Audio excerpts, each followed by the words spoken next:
Party তথা NDA সরকারের প্রথম ক্যাবিনেটের পক্ষ থেকে আন্তরিক ধন্যবাদ এবং অভিনন্দন জানাই। আমরা যে গুরুদায়িত্ব নিয়েছি, চলার পথে সংবিধানের চতুর্থ স্তম্ভ মিডিয়ার একটি গুরুত্বপূর্ণ ভূমিকা রয়েছে। আপনাদের পরামর্শ এবং সহযোগিতা ভারতীয় জনতা পার্টির পরিচালিত ক্যাবিনেট আন্তরিকতার সঙ্গে আশা করে। আমরা আজকে প্রথম ক্যাবিনেটের মিটিং করেছি। আমার সাথে মন্ত্রিসভায় যারা যোগদান করেছিলেন 5 জন আমার অত্যন্ত গুরুত্বপূর্ণ সতীর্থ, সম্মানীয় দিলীপ ঘোষ মহোদয়, সম্মানীয় অগ্নিমিত্রা পাল, সম্মানীয় অশোক কীর্তনিয়া, সম্মানীয় ক্ষুদিরাম টুডু, সম্মানীয় নিশীথ প্রামাণিক, তারা আজকের এই ক্যাবিনেটে গুরুত্বপূর্ণ ক্যাবিনেটে অংশগ্রহণ করেছে। এর বাইরেও মুখ্য সচিবের নিয়ন্ত্রণে সরকারি আধিকারিকরা এবং মুখ্যমন্ত্রীর দপ্তরের উপদেষ্টা সহ অন্যান্যরা ক্যাবিনেটে আমাদের সহযোগিতা করেছেন। আমি গোটা রাজ্যের মানুষকে ডক্টর শ্যামাপ্রসাদ মুখার্জির এই পশ্চিমবঙ্গ ভূমি আপনারা যে গুরুদায়িত্ব আমাদের কাঁধে তুলে দিয়েছেন, মাননীয় প্রধানমন্ত্রী নরেন্দ্র মোদীজির মার্গদর্শনে এই ক্যাবিনেট সুশাসন, সুরক্ষা এবং ডবল ইঞ্জিন সরকারের যে চলার পথ রয়েছে, যা অন্যান্য 20টি রাজ্যে চলছে, সেই পথে অগ্রসর হবে। এটা আমি পশ্চিমবঙ্গের দলমত নির্বিশেষে, বর্ণ ধর্ম নির্বিশেষে বাংলার জনগণকে আশ্বস্ত করতে চাই। এই মন্ত্রিসভা, এই সরকার for the party, by the party, of the party ব্যবস্থা তুলে দিয়ে সংবিধান প্রণেতা প্রাতঃস্মরণীয় ডক্টর বাবা সাহেব আম্বেদকরের সংবিধানের প্রধান যে ভাষা for the people, by the people, of the people ভিত্তিতে চলবে। এবারে কাজের কথায় আসি। আজকে আমরা ক্যাবিনেটে, প্রথম ক্যাবিনেটে 6টা সিদ্ধান্ত নিয়েছি। প্রথম, পশ্চিমবাংলার গণতন্ত্রের যে মহোৎসব হলো, দীর্ঘদিন বাদে মৃত্যুহীন, ভয়মুক্ত,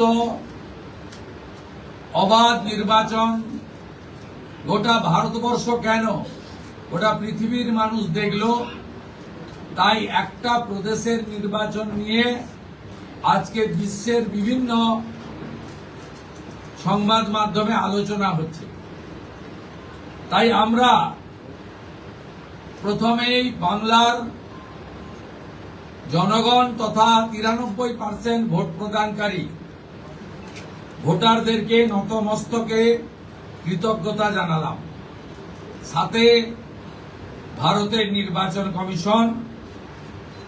নির্বাচন কমিশনের নিয়ন্ত্রণাধীন ভোট কর্মী, গণনা কর্মী, বাইরের রাজ্য থেকে আসা অবজারভার, কেন্দ্রীয় সুরক্ষা বল, রাজ্য পুলিশ, কলকাতা পুলিশ, সংবাদ মাধ্যম, নির্বাচনে প্রতিদ্বন্দ্বী রাজনৈতিক দল, প্রার্থী, প্রত্যক্ষ পরোক্ষভাবে এই এত বড় কর্মযজ্ঞে অংশগ্রহণকারী প্রত্যেকের প্রতি এই ক্যাবিনেট কৃতজ্ঞতা জ্ঞাপন করে। দ্বিতীয়, আমরা যাদের আত্মবলিদানের মধ্য দিয়ে বিজেপি সরকার প্রতিষ্ঠা হয়েছে, সেই ভারতীয় জনতা পার্টির অকালে ঝরে যাওয়া 321 জন যারা আত্মবলিদান করেছেন তাদেরকে শ্রদ্ধার সঙ্গে স্মরণ করেছি, সমবেদনা জানিয়েছি। তাদের পরিবারের প্রতি এই সরকার দায়বদ্ধ। তারা যেমন হত্যার বিচারও আশা করেন তা আমরা দেব, সাথে সাথে এই পরিবারগুলির সামাজিক এবং অন্যান্য কল্যাণকর সমস্ত দায় দায়িত্ব আমরা এই সরকার কাঁধে তুলে নিলাম।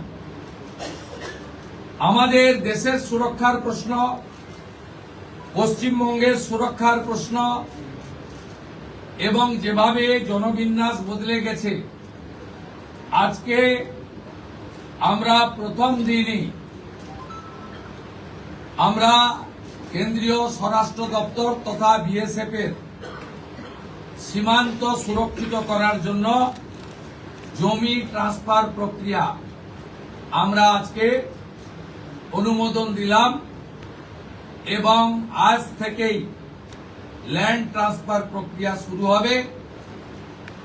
ভূমি ও রাজস্ব সচিব তাকে এবং মুখ্য সচিবকে দায়িত্ব দেওয়া হলো 45 দিনের মধ্যে বিএসএফ এর প্রয়োজনীয় জমি হস্তান্তর সম্পূর্ণ করতে হবে, যা আমাদের কেন্দ্রীয় স্বরাষ্ট্রমন্ত্রী নির্বাচনের আগেই বলেছিলেন। এই কাজটা আজকে প্রথম ক্যাবিনেটে আমরা করলাম। মাননীয় প্রধানমন্ত্রী নরেন্দ্র মোদীজি তিনি বলেছিলেন প্রথম ক্যাবিনেট মিটিংয়ে আমরা আয়ুষ্মান ভারতে যুক্ত হব। আমরা আয়ুষ্মান ভারতে যুক্ত হলাম এবং সংশ্লিষ্ট দপ্তর কেন্দ্রীয় স্বাস্থ্য দপ্তরের সঙ্গে প্রয়োজনীয় যে এগ্রিমেন্ট অন্যান্য যে বিষয়গুলি রয়েছে সেটা স্বাস্থ্য সচিব, মুখ্যমন্ত্রীর দপ্তরের উপদেষ্টা এবং মুখ্য সচিব মিলিতভাবে অতি দ্রুত সম্পন্ন করবেন।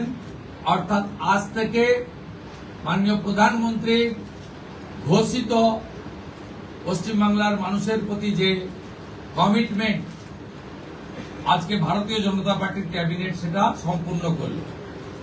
এর সাথে সাথে প্রধানমন্ত্রী জন আরোগ্য যোজনা, প্রধানমন্ত্রী ফসল বীমা যোজনা ক্রপ ইন্স্যুরেন্স, প্রধানমন্ত্রী স্কুলস ফর রাইজিং ইন্ডিয়া পিএমশ্রী, প্রধানমন্ত্রী বিশ্বকর্মা, বেটি বাঁচাও বেটি পড়াও, প্রধানমন্ত্রী উজালা যোজনা 3.0 এবং অন্যান্য কেন্দ্রীয় স্কিম বা সেন্ট্রাল গভর্নমেন্ট স্পন্সর স্কিম আমরা যুক্ত হওয়ার সিদ্ধান্ত নিলাম।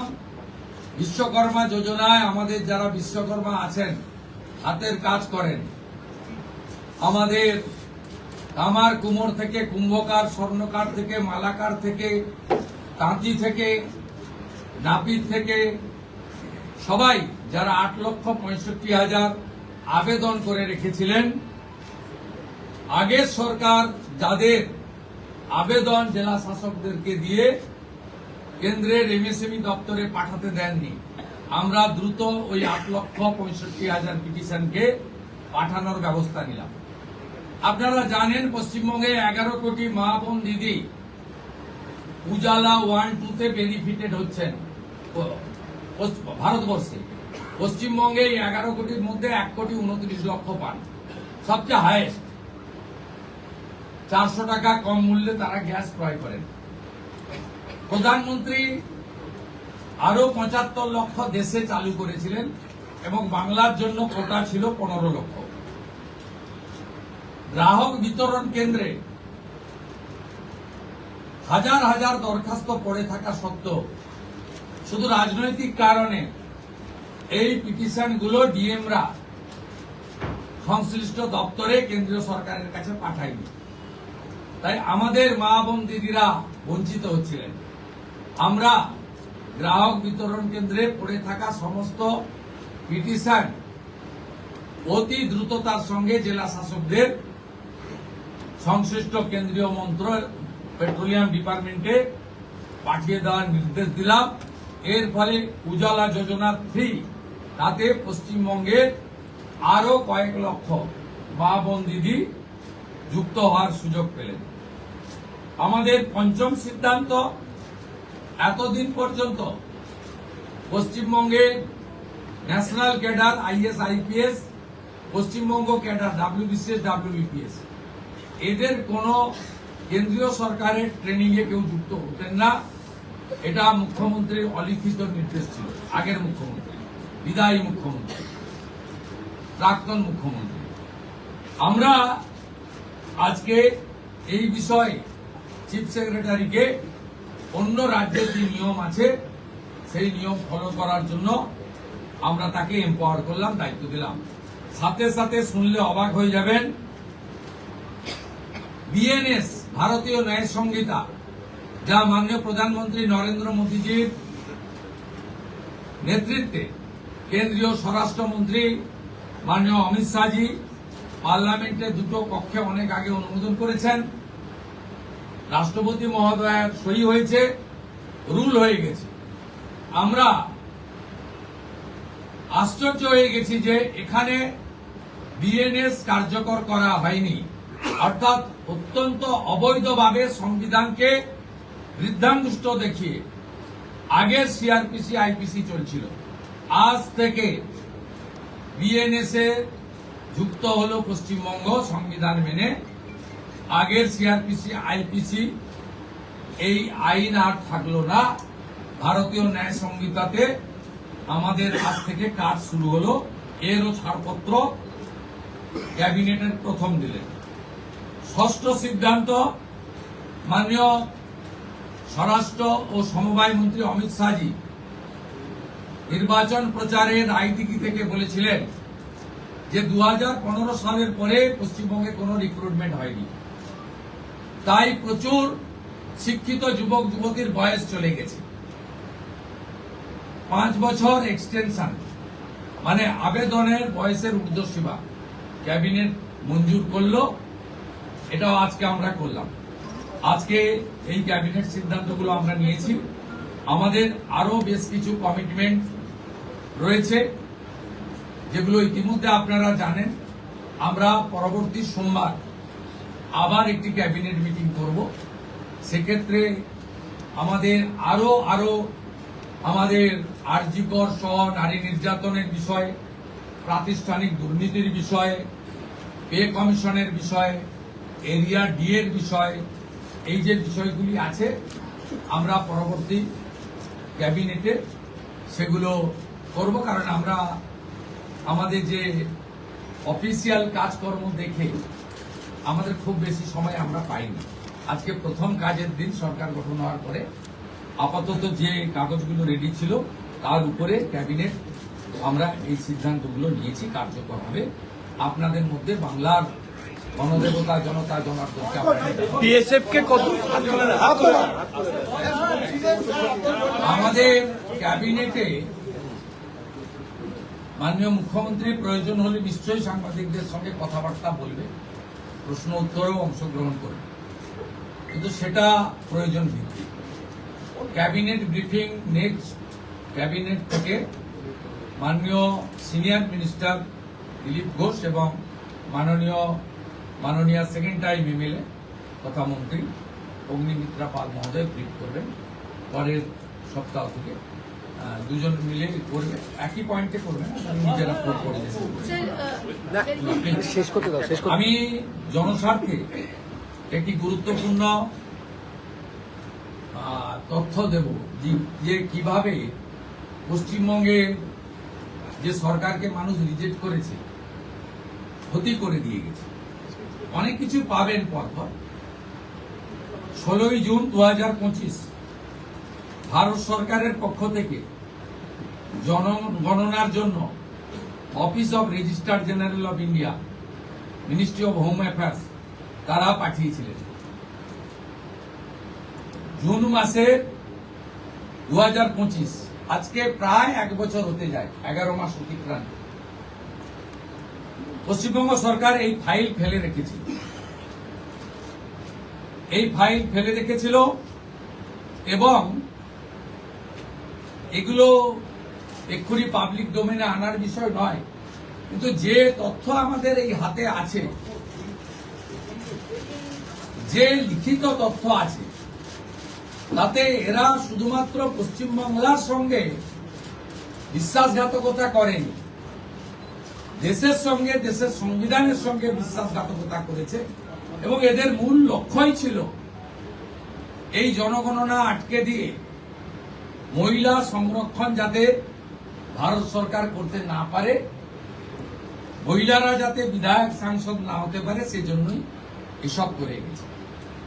আজকে আমরা এখনই জনগণনা সংক্রান্ত 16 June 2025 ministry of home affairs, office of registrar general India তাদের পাঠানো সার্কুলারকে আমরা এখনই কার্যকর করলাম।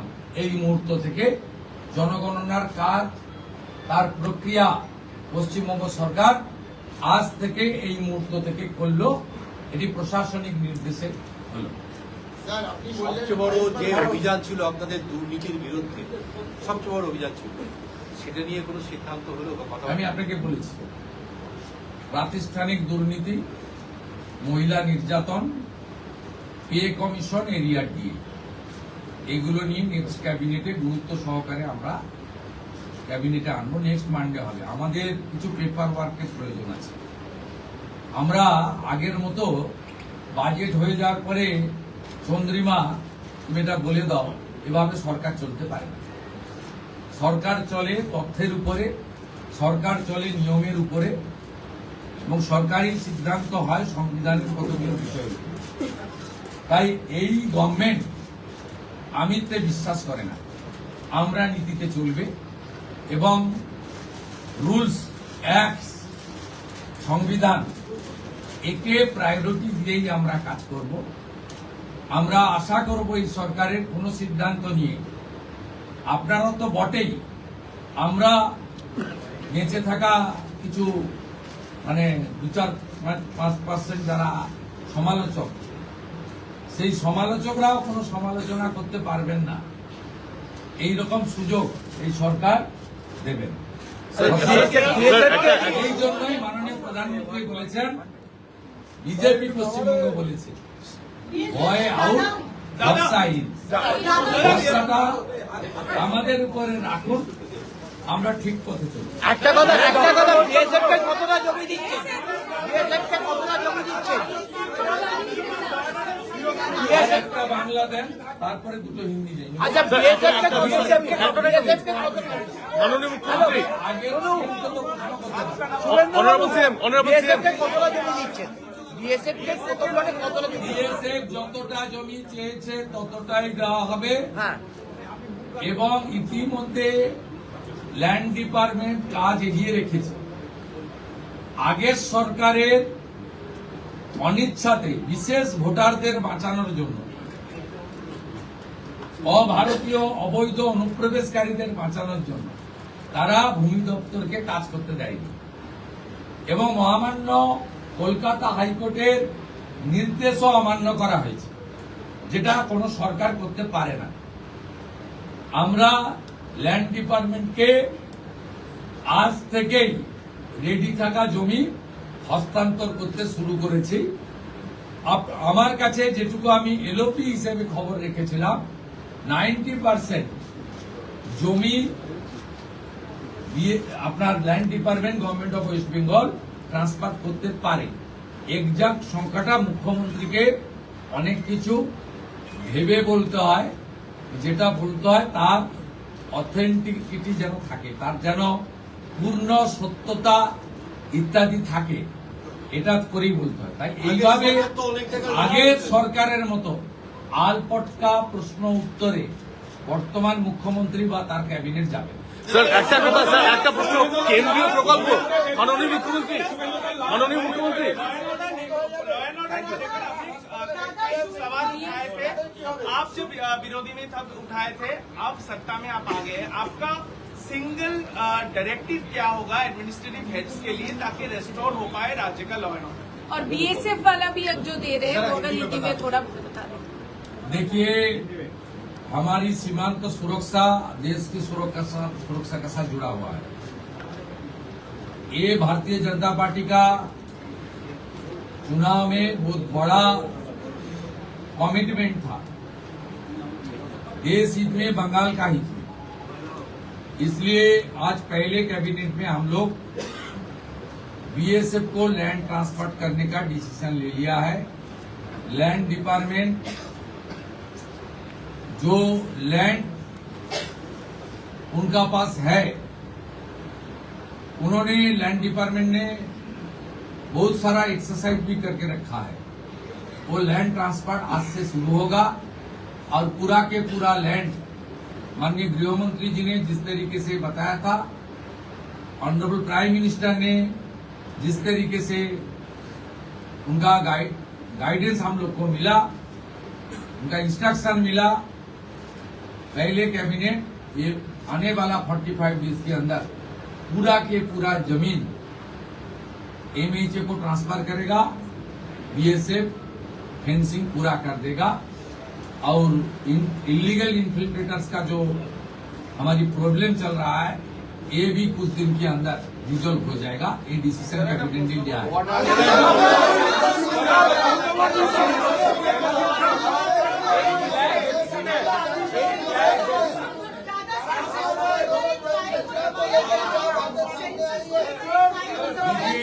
ये सरकार जो पीछे सरकार था जिनको जनता ने फुल्ली रिजेक्ट कर दिया, ये बड़ा मैंडेट बीजेपी को दिया। ये सरकार केवल तुष्टीकरण, परिवारवाद, इंस्टीट्यूशनल करप्शन, महिला के ऊपर अत्याचार, गवर्नेंस को खत्म नहीं किया, देश की कॉन्स्टिट्यूशन को भी चैलेंज कर दिया। 16 जून 2025 ministry of home affairs, office of registered general India notification किया था। आज तक 1 साल होने वाला है। ऑनरेबल होम सेक्रेटरी का खत है, इसके ऊपर बहुत सारा ऑफिसर का नोट है जो हमारी गवर्नमेंट का सीक्रेट पेपर्स है। ये लोग सेंसस को रोक के रखा था। ये सेंसस रोक के रखने के लिए इसका एक ही प्लानिंग है था, खास करके जो हमारी माँ, दीदी, बहन, उनको प्रधानमंत्री जी ने रिजर्वेशन देने के लिए, डिलिमिटेशन करने के लिए जो कोशिश कर रहा है उनको रोकना। ये बहुत हम लोग इसको फैक्ट फाइंडिंग कमेटी भी करूंगा, इसलिए कौन इसके साथ जिम्मेदार है वो तो आने वाला। लेकिन आज एडमिनिस्ट्रेटिव ऑर्डर कर दिया हम लोग, आज से ही सेंसस का काम शुरू हो जाएगा। 11 महीने के बाद ये इम्प्लीमेंट हो रहा है, इसलिए आपको सामने मैं इसका खुलासा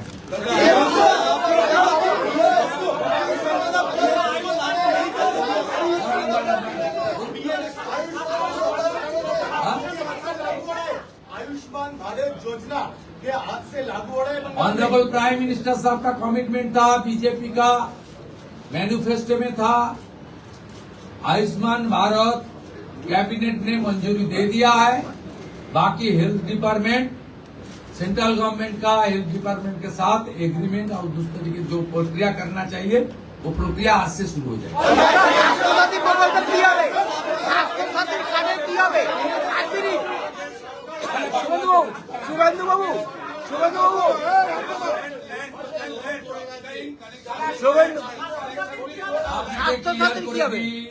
কোনো চালু থাকা সামাজিক প্রকল্প বন্ধ হচ্ছে না।